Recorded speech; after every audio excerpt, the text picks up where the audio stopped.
length of the vector is called as the magnitude of the vector, whereas there will be a direction in which the line will be indicated towards through this arrow. So it is called the direction. Okay, so the direction of the vector is actually from its tail to its head. Okay, so a vector has both magnitude and direction, whereas a scalar has only the magnitude but no direction. Okay, so you can represent this vector as a directed line segment in a graph. Okay, for example, here we have a point A, 3, 2.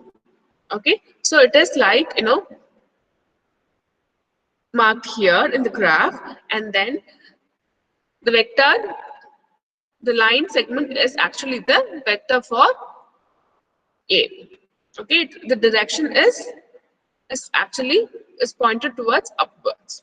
Okay, you can call this line A as a vector because it has both magnitude and direction. Okay. Okay, mean. So everybody knows what is a mean, right? It's nothing but the average value, right? So in statistics, we will be like, discussing as population mean, sample mean. Okay, so population mean is nothing but the mean of all the values. Okay, mean of all the values of a population, you can call that as a population mean. Whereas when you take mean of only very few variables in the population or from the sample, you call that as a sample mean. Okay, population mean is actually is denoted by mu, or sometimes it is called as a expected value of y. Okay, e of y. Population mean is represented as mu or e of y. Okay, whereas the sample mean is actually represented as y bar. Okay, so it's nothing but a mean of random samples in your observations. Okay, for example, you have 1,000 samples, and then from 1 lakh population, if you just like, taking mean of this only 1,000 values, you can call that a sample mean. Whereas if you're taking the mean for all the 1 lakh values in the population, you call that as a population mean. Okay, so here the formula is summation of yi divided by n. Okay, so now we'll just look into how we can calculate variance through this mean vector. Okay, so here, so imagine you have like 20 values. So for this, you should be calculating a mean. First step is you're calculating a mean. Obviously, which most of the times it will be like lying around in the middle value of your observations, but it's not median. I'm just talking about mean. Okay, so you calculate your mean here, and then you calculate the deviation of the other observations from the mean. Okay, so here you have a observation, here you have an observation, so we have a lot of observations around the mean. So you're calculating the deviation from the mean for all the observations. Okay, and then you're squaring your deviation. Okay, you're squaring your deviation here. So when you sum all the square deviation and divided by the number of observation, you get variance. So it's nothing but your average square deviation from the mean of the all data. Okay, so it is actually, after finding variance, one can find standard deviation. It is nothing but the square root of variance. So when you take a square root of variance, you can find out standard deviation, right? I believe you have like already studied all this in your lower classes. Okay, so let's sum it up. So you have like many observations, and then you're finding out the mean, and then you're finding out the deviation for all the observations, and then you're squaring it up, and then you are summing it up. Okay, and then you divide that by number of data points. So this is your variance. So the formula for variance is, summation of xi minus x bar the whole square divided by n.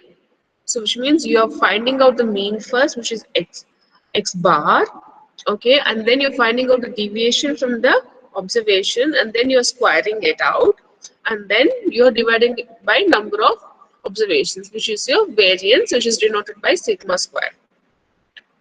Okay, and standard deviation, as I mentioned, is nothing but the square root of your variance. Okay, so how we can get to know the variance for two-dimensional data?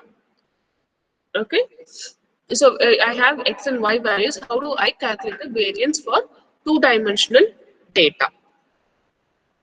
Okay, so here I have x-axis, I have y-axis, and I am plotting all my values here. So I get a beautiful graph. Okay, so these are my x values, and these are my y values. Okay, so now I find out the mean. So that's the first step, right? First you're calculating the mean, and then you can calculate the rest of the things. First I'm calculating the mean vector here, and then I'm calculating the mean. I'm marking this out to the x-axis and y-axis. Okay, so 4 is my mean value for y, and almost like 4 is the mean value for x. So you can say it's 3.8 or 4.2. Okay, so now you find out the variance separately.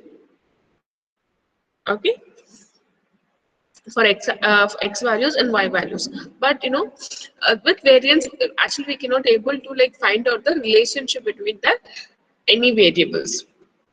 Okay, but we can do that through covariance. Okay,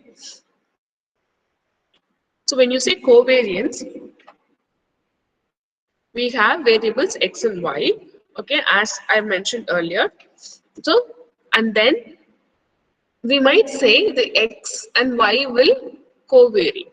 So when you say co-vary, it's like, for example, we'll go back here.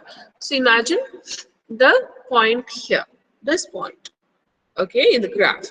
So here, this point is actually, it's, and maybe we can just take it as like 5 and 6, 5, 6. So this 5, 6 value is above the mean of both x and y. It's greater than the mean of x and y. Okay. So here, when you say, when the x value is tend to be like above the mean value, the y value might also be tend to be above the mean value of y. That holds true for this as well. Okay, so here you take this point 2, 2. So this 2, 2 is like 2 is less than the mean value of x, and as well as the y2 is also less than the mean value of y. Okay, so most of the times they say the x and y values tend to co-vary. So if one is above its mean, the other is most likely to be above its mean. Okay, but it's not like true for all the cases. Most of the cases this holds true. Okay, and even if one is below the mean value, the other y value is also more likely to be below the mean value. Okay, so we'll just see this through a small example. Okay, through data of height and weight per sample of 20 college students.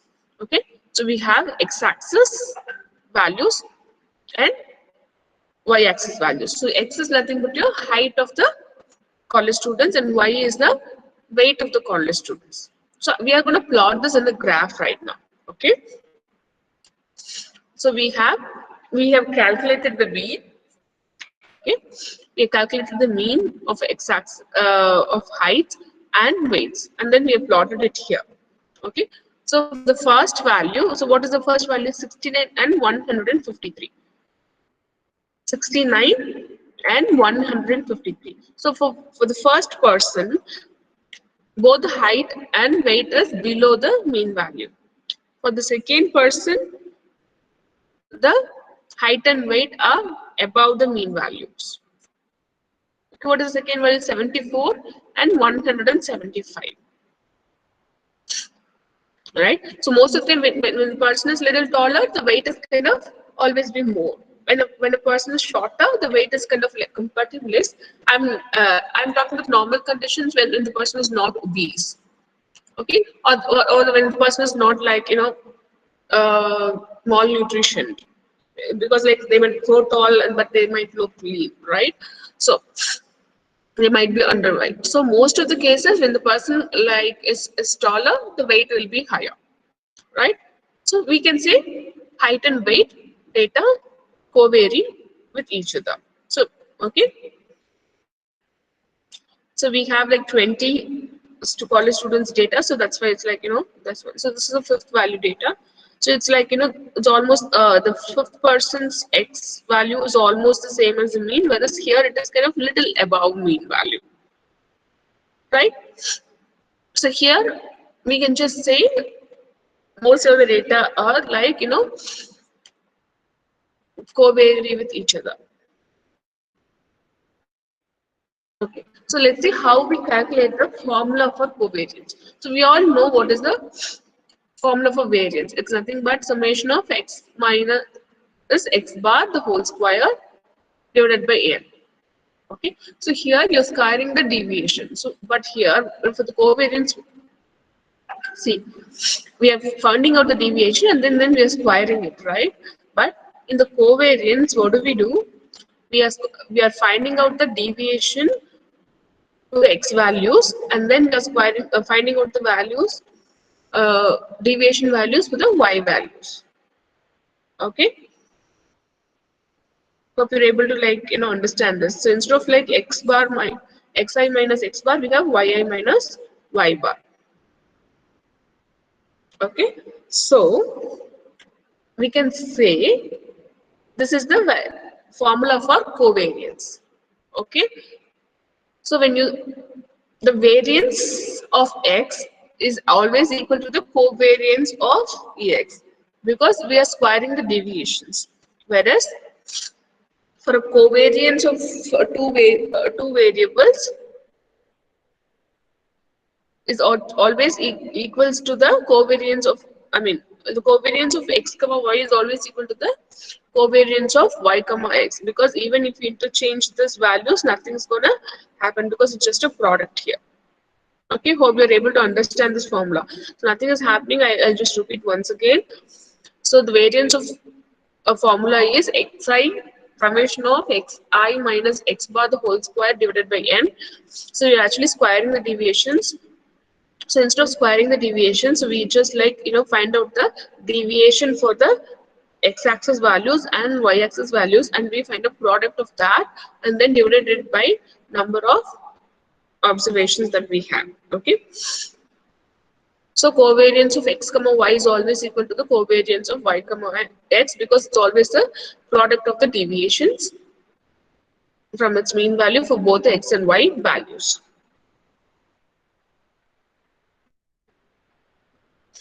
So this is the formula for covariance. Okay. So imagine we have like plotted the x and y values. Okay, we'll just find out how the covariance looks like in the actual two-dimensional graph. Okay, so we just like plotted some random variables and we just like found out the mean vector here. Maybe it's 0, 0.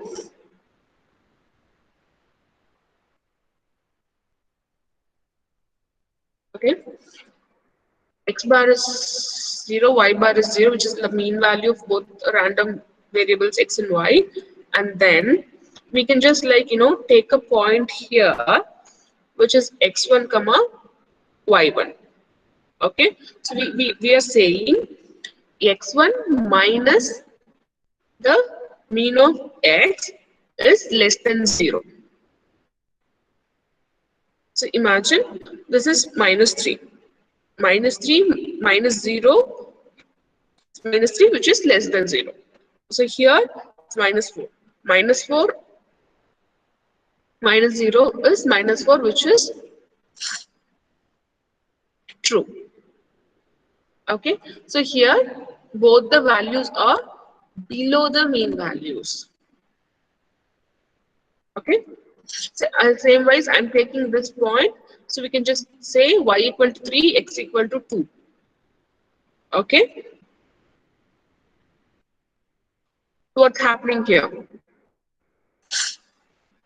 So here y1 minus y bar is greater than 0. So y1 is 3, 3 minus 0 is 3.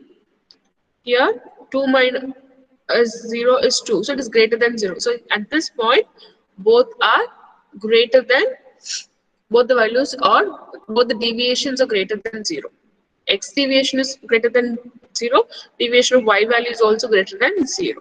So we can say this random variables co-vary with each other.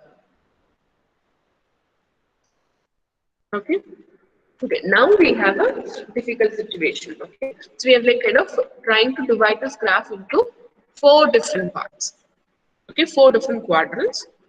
Okay, so in this point, the product of these deviations is always less than 0. Okay, these quadrants. Okay, whereas in these 2 quadrants, the deviation is always greater than 0. Okay, so the variables, the points in these 2 quadrants are like have a tendency to co-vary with each other, whereas here also it has a tendency to co-vary with each other, but here the product of the deviation is greater, sorry, less than 0. Here it is greater than 0. Okay, so when we have this thing, you know, when we have this kind of relationship, we can call that as a positive relation. Okay, so when these 2 quadrants, deviation products of the 2 random variables x and y is greater than 0, you call that as a positive relation. Okay, whereas you have a graph in this manner. See here, you have the observations, you know, is like detected from the bottom to the up, which means like it's kind of like moving towards the upper direction, whereas here it's kind of this, the line is like this, right? So here you're calculating the mean value as before. It's also like almost 0, x equal to 0, y equal to square, x bar and y bar is 0, and then you're taking this points almost like into 3.5, y is 3.5, x is minus 2. Okay, and then here we are calculating x1, which is minus 2 minus 0 is less than 0. Here 3.5 minus 0 is 3.5. So here this condition is greater than 0. So one of the values are like kind of greater than 0. The y value deviation is greater than 0, whereas the deviation of x values are less than 0. Okay, and the similar thing is happening for this point as well. So we're just like taking a point here, the deviation for the x1, which is equal to 3, we're just like randomly taking it as 3. 3 minus 0 is 3, which is greater than 0, whereas here minus 2 minus 0 is minus 2, which is less than 0. Okay, what's happening here? If one of the values is increasing, the other value is decreasing, and vice versa. Okay, but when we like divide the graph into like 4 different quadrants, So the deviation of x and y values and the product is kind of always less than 0 for these two quadrants. Okay, whereas here the product is greater than 0. The product of the deviations of two random variables x and y is greater than 0 for these two quadrants. Okay, so we just saw a similar example earlier, whereas the deviation in these two quadrants are always greater than 0, whereas here it was less than, sorry, here it was greater than 0 and here it was less than 0, right? So that was a positive relation and this is a negative relation. Okay, so here we have a negative relation in the deviations. Okay, so imagine you have like a graph with points scattered around the center of the graph. So here we are just like finding to like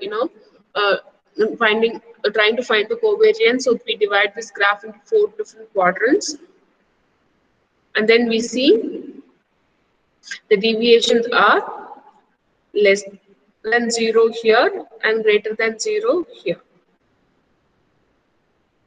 So there is no relation because we don't see it's kind of moving it towards any direction as well, right? Okay.